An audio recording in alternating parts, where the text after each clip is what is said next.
Hello, welcome to Project-Based Learning with the Snarky Schoolteacher. You can find me at thesnarkyschoolteacher.tumblr.com. This is part of the EduPD 2014 series. You can find more at edupd.tumblr.com. This page is all about me. My name is Samantha, but I go by the Snarky Schoolteacher on Tumblr. I've been teaching for about 7 years now. I teach 11th and 12th grade U.S. History and Social Science in Philadelphia. I teach an alternative high school, and I serve students from ages 16 to 21. Although I teach 11th and 12th grade, a lot of my students are on a lower level. I can teach anyone from a 2nd grade level to a 12th grade level and beyond. Usually our average is around a 6th grade level, so all of my units tend to be aimed at a middle school level. Hopefully this unit helps you learn more about what PBL is and inspires you to try some new things in your classroom. Alright, so what is project-based learning? Project-based learning, or PBL, is a method of teaching and learning that focuses on the big ideas of a topic and allows students to actively engage in meaningful real-world tasks. I find that my students really like PBL because it is more real life, and it feels more like a workplace than it does a classroom. So they really like that, and it feels like they're gaining skills that are going to help them in the future. There are 7 components of PBL. I'm going to discuss all 7 for you. First, if you have never heard of PBL or you're interested in learning more, I have 4 PDFs in my Google Drive. They're all very good. Some of them are a little long, especially the inspiring middle school students to engage in deep and active learning, but they're all very good reads, so I suggest you check them out. I like the 2 websites at the bottom too.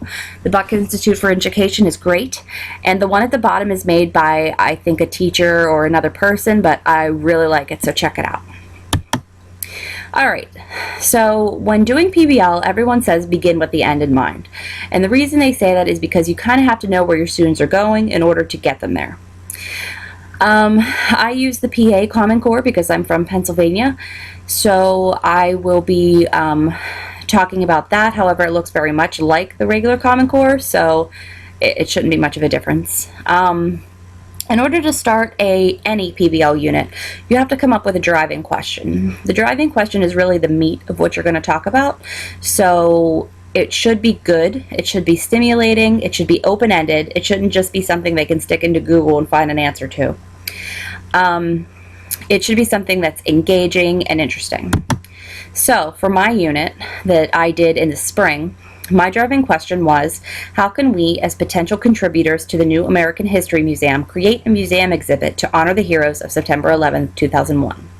So I was teaching a unit on terrorism in the United States, and this does not exist at all. The new American History Museum is something I made up, and it's a task that's completely fictitious, just to give them, you know, a feeling that it's more real world than just, hey, make this thing for no good reason at all. So all good PBL units also have something that's called a need to know, and this is really what should kick off your unit. It should get students engaged and excited about your unit. So on the first day of the unit, I give students usually some kind of activity, either you know, I put them in a situation, or I give them, in this case, a letter, and it should pique their interest. It should make them excited about what it is they're about to do, and it should really explain why it is they're doing what they're doing and what will be expected of them. It helps along the way, because if your students know where you're going as well, it's easier for them to get there. So once your students have an idea of what they're doing, they have to start their inquiry. And inquiry is really research skills. It's taught however you think is best. I have some graphic organizers at the bottom there that I like to use. I also incorporate a lot of 21st century skills, and if you're unfamiliar with them or you want to know more, there is a link there as well. This should be really about the students, what they want to know, what they want to learn. They should be formulating a lot of their own questions and figuring out really what's interesting to them, so it makes the project more meaningful. Student voice and choice. For this project, I gave students a couple of options. First of all, they had to create a plaque for their museum exhibit, and then they could create whatever kind of artistic exhibit they wanted. The plaque was to show me really that they did their research, and then the artistic part was for them to just kind of have fun with it, you know, do whatever they wanted, show me their talent, that kind of thing. I got a lot of great projects back. These are just a few because I didn't get to take a lot of pictures. Had I known I was going to make something like this, I may have taken a lot more pictures. But on the top left there, that's a student, one of my students did that as a, it's like a clay sculpture of one of the dogs, the rescue dogs. My students were obsessed with the rescue dogs after they figured out that there actually were dogs on the ground during 9/11 who were helping and doing, you know, a lot of searching. So they really liked that idea, and a lot of them took that and ran with it. On the top right, I believe that's a research project that somebody did on Jason Thomas, who was the guy that pulled some policemen out of the rubble. He actually was featured in the movie World Trade Center, and they didn't know it was him, so they made it a white guy, and my students thought that was so interesting. So it was really cool that they learned these little pieces of information that they wouldn't have got otherwise, and some of them, even to this day, will still talk about it.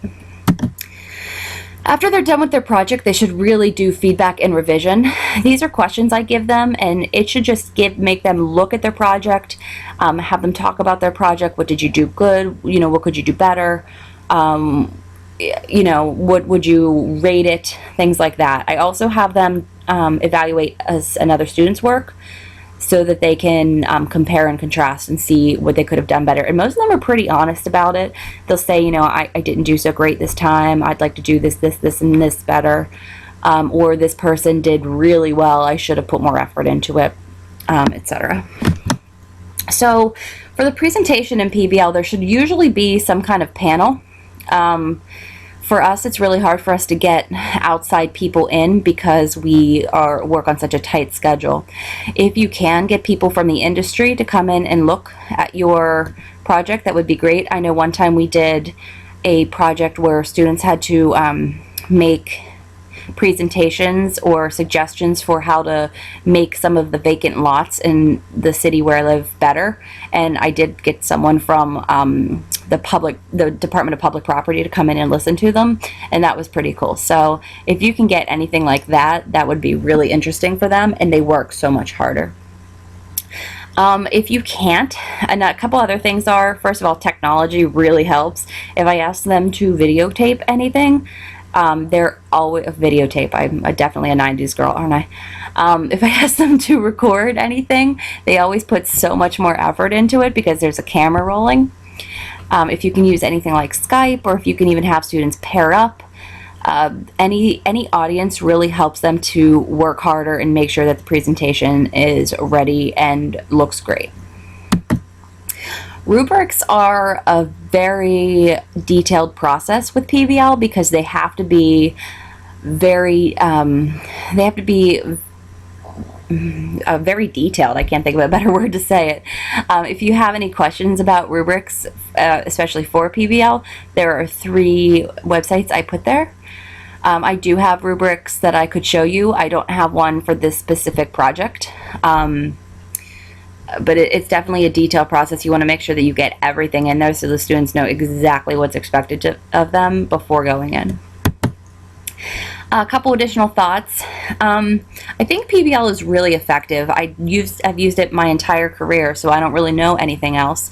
However, I don't think that PBL is a catch-all. I definitely think that a lot of other things can work, and there can be so much more to classroom learning than just PBL.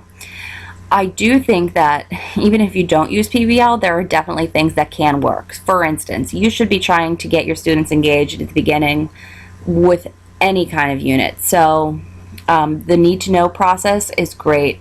You know, writing your students a letter or coming up with a video or having some kind of attention grabber is definitely a great way to start a unit. If you have any questions for me, please talk to me on Tumblr. I'm the snarkyschoolteacher.tumblr.com, or you can email me at thesnarkyschoolteacher@gmail.com.